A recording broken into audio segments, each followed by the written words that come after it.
आम्ही सगळेच जणांनी सुरुवातीपासून ही भूमिका ठेवली की आदरणीय अजितदादांच्या पक्षात आदरणीय सुनेत्रा काकींनी राज्याचे मुख्यमंत्री म्हणून आणि त्याचबरोबर राष्ट्रीय अध्यक्ष म्हणून त्या ठिकाणी जबाबदारी स्वीकारावी. आम्ही सगळ्यांनी मिळून त्यांना विनंती केली. त्यानुसार त्या आज राष्ट्रीय अध्यक्ष म्हणून सुद्धा आणि मुख्यमंत्री म्हणून सुद्धा त्यांच्या नेतृत्वाखाली आम्ही काम करत आहोत.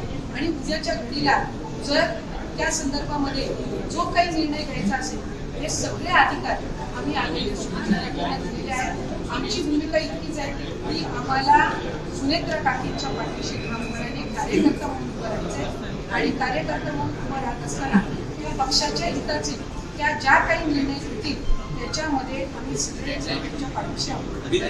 रोहित पवार सुरुवातीपासून विमान अपघात प्रकरणामध्ये सुरुवातीपासून एक तुमचं सुनील तटकरे आणि प्रफुल्ल पटेलांचं थेट नाव घेत आहे. दुसरं सुनील तटकरे राष्ट्रवादी पक्ष हायजॅक करतात अशा प्रकारची पण वक्तव्य करतात. तटकरेंना बदनाम करण्याचा किंवा प्रतिमा मलिन करण्याचा डाव आहे का?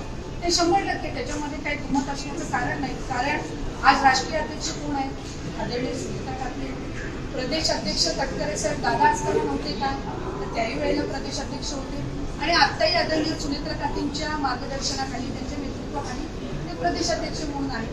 आदरणीय अजितदादांच्या झालेल्या कुठल्याही अपघाताची घातपात आहे का अपघात आहे याची चौकशी व्हावी असं आदरणीय सुनेत्रा काकी उपमुख्यमंत्री झाल्यानंतर पहिलं पत्र जर आमच्या सगळ्यांच्या उपस्थितीमध्ये जर आदरणीय फडणवीस साहेबांना पत्र दिलं गेलं असेल तर ते पत्र होतं की याची सीबीआय चौकशी झाली पाहिजे. आज त्या संदर्भामध्ये या अधिवेशनाच्या शेवटच्या दिवशी राज्याचे मुख्यमंत्री देवेंद्र फडणवीस साहेब यांनी त्या संदर्भातलं उत्तर देत असताना सुद्धा त्यांनी नमूद केलं की राष्ट्रवादी काँग्रेस पक्षाचे म्हणजे आम्ही सगळे आमदार किमान 3 वेळा त्यांच्याकडे गेलो आणि आम्ही त्यांना ही विनंती आणि निवेदन दिलेलं आहे की साहेब आमच्या नेत्याचा जो काही घात किंवा अपघात आहे याची चौकशी झाली पाहिजे, सत्यता समोर आली पाहिजे. CID असेल, CBI असेल, आणखी कुठल्या एजन्सीज असतील या सगळ्यांचा एकत्रितपणाने अहवाल हा राज्याच्या जनतेसमोर आणि आमच्या सगळ्यांसमोर आला पाहिजे ही आम्ही विनंती केली. त्याचा उल्लेख त्यांनी त्यांच्या शेवटच्या दिवशीच्या भाषणामध्ये सुद्धा केला आणि त्यात काही उल्लेख केला की आम्ही सगळे आदरणीय देशाचे गृहमंत्री अमित शाह साहेबांकडे सुद्धा या संदर्भातली विनंती करणार आहोत. त्यावेळेला ते स्वतः सुद्धा राज्याचे मुख्यमंत्री देवेंद्र फडणवीस साहेब सुद्धा असणार आहेत आणि ते या सगळ्या गोष्टींचा जो काही तपास असेल जे काही त्यांनी सगळं संकलन त्याचं केलेलं असेल ते आम्ही तिकडे मांडणार आहोत. त्यांच्या उत्तरामध्ये त्यांनी सांगितलं.